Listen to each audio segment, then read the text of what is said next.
Welcome back to Movie Recaps. Today I will show you an action-adventure film from 2017, titled Furious.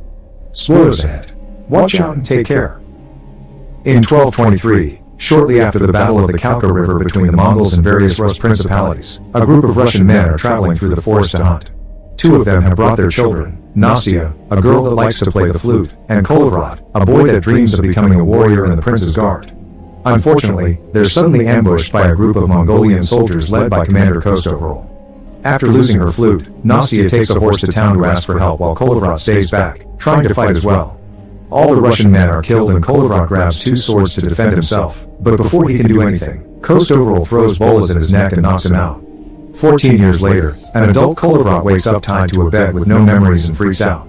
Older Nastya is used to this reaction and rushes to his side to explain everything. The Mongols had left him for dead, so Kolevrod got to survive. Now he's a foreman in the prince's guard. He's married to Nastya and they've had 2 children together.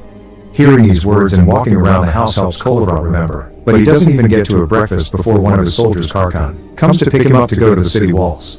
When they arrive there, Prince Yuri of Ryazan asks Kolevrod for his advice on what to do about the men on horses that are approaching the city. Because they can't see their flags yet, Kolevrod tells them to wait before attacking, and this turns out to be the smart thing to do. It's not the Mongols, it's another prince and his men that have come for the christening of Yuri's grandson. Afterward, Kolevrod takes over the training of the soldiers. Yuri's son Fedor arrives late because he was busy with the preparations for the christening of his son, of whom Kolevrod will be the godfather. Kolevrod asks him to show his skills and Fedor gladly takes the challenge, but he only ends up embarrassing himself and leaving. Once training is over, Kolevrod returns home with gifts for his family, a little hedgehog for his kids, and a new flute for his wife that he's carved himself. Nastya loves it and puts it in a box to keep it safe, but inside that box, Kolevrod finds dozens of flutes because he's carved one for her every day and keeps forgetting about it. Later, the christening ceremony is interrupted by a citizen announcing that the Mongols are coming. Everyone runs to hide, but Kolevrod stays with the baby until the priest is done with his blessing. After Yuri and his men notice the huge amount of soldiers the Mongols are bringing, they give orders to close the gates and not let anyone leave until they decide what to do.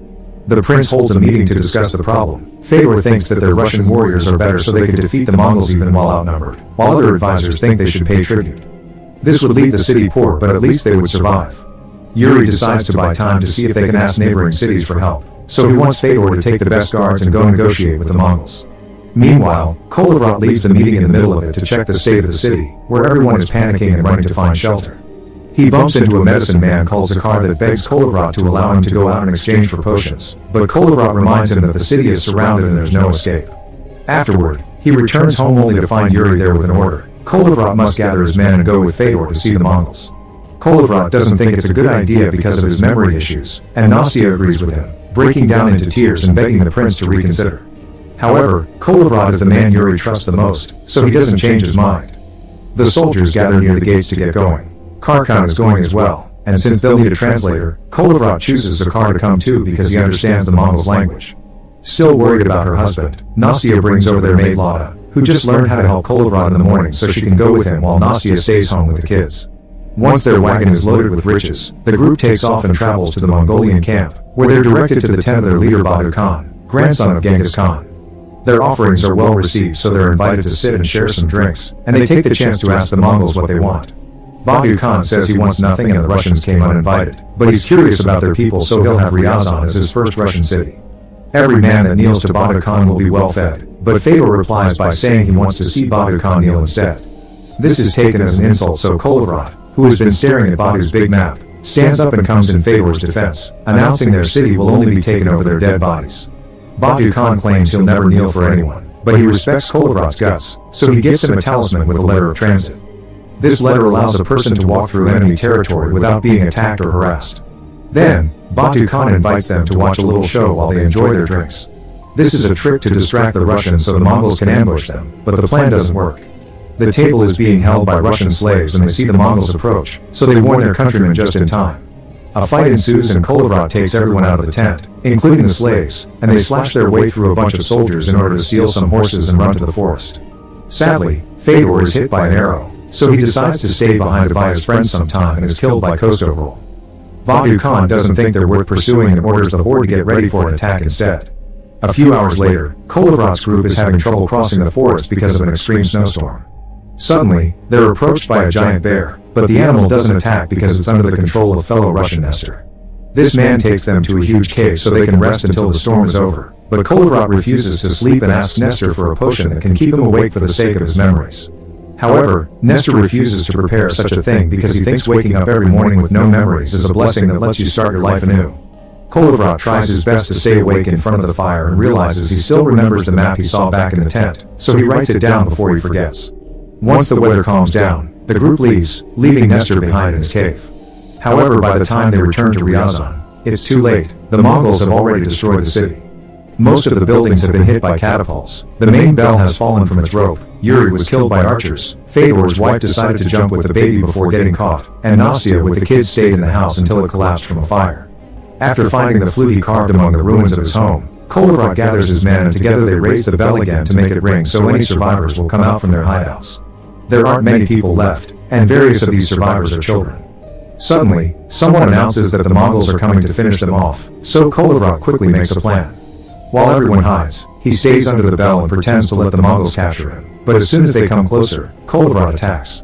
His dual wielding of two swords in a circular motion is extremely effective and kills many enemies in seconds, and once Kolodrat has lowered their numbers, his men come out and help him finish them off. Now that the fight is over, Kolodrat comes up with a plan. He sends 3 messengers to warn the neighboring cities and ask for their help, and the children will be sent to hide in Nestor's cave. Kolodrat and the soldiers will try to make the horde turn around and keep them distracted. They only need to figure a way to do that. Thankfully, Zakar has an idea. He prepares a special potion that they pour into the water the Mongols are drinking from, making them all sick. To make sure they get the message, Kolodrat tears off part of the letter of transit and ties it to an arrow that he shoots at the camp for Kostovril to find. The commander sends some soldiers after Kolodrat's group to get revenge for the water, but it's all a trap. The Russian soldiers are expecting them and easily kill them with their arrows. Once they're safe, Kolodrat passes out, not being able to stay awake any longer after 3 days of not sleeping.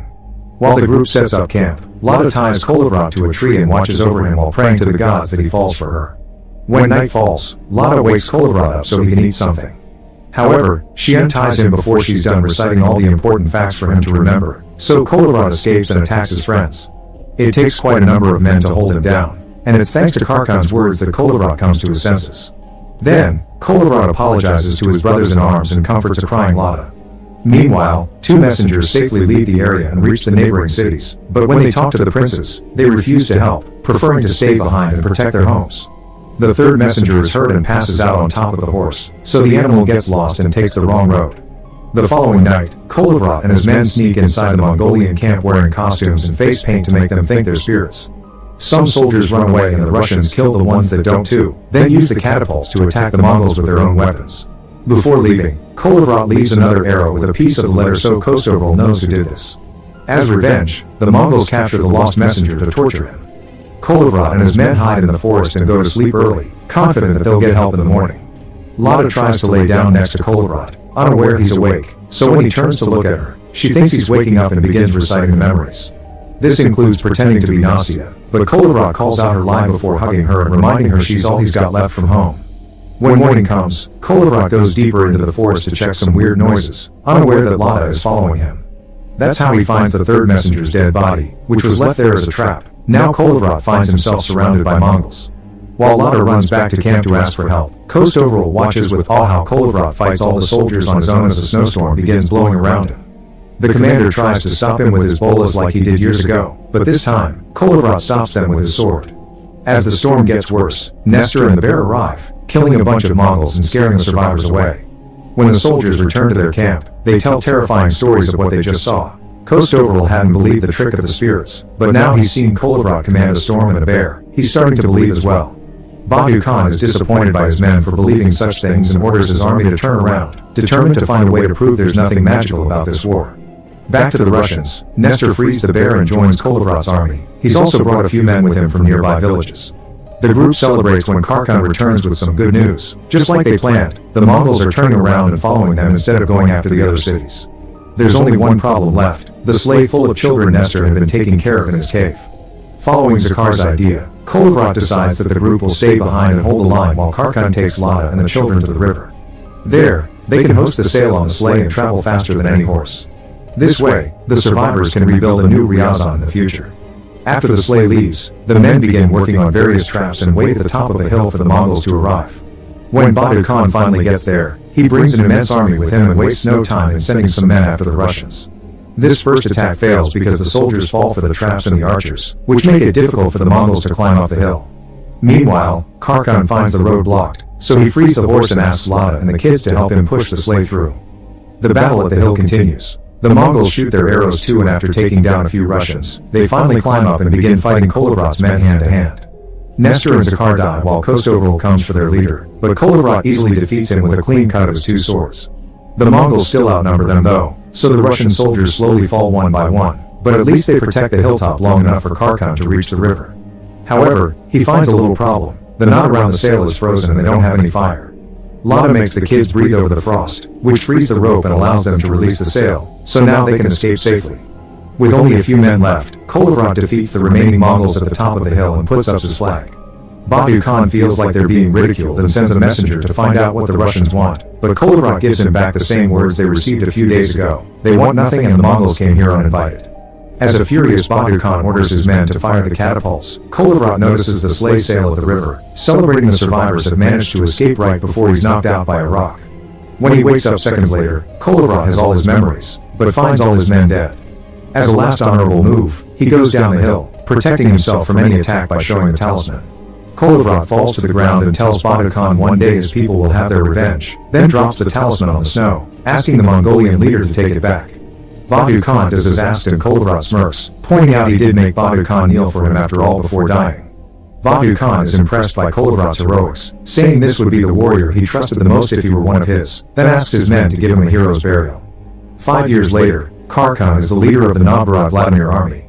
He inspires his men by reminding them of Kolovrat's sacrifice and noble fight before guiding them into what would become known as the Battle on the Ice. Make sure to subscribe and turn on notifications so you can watch more videos like this. Thanks for watching.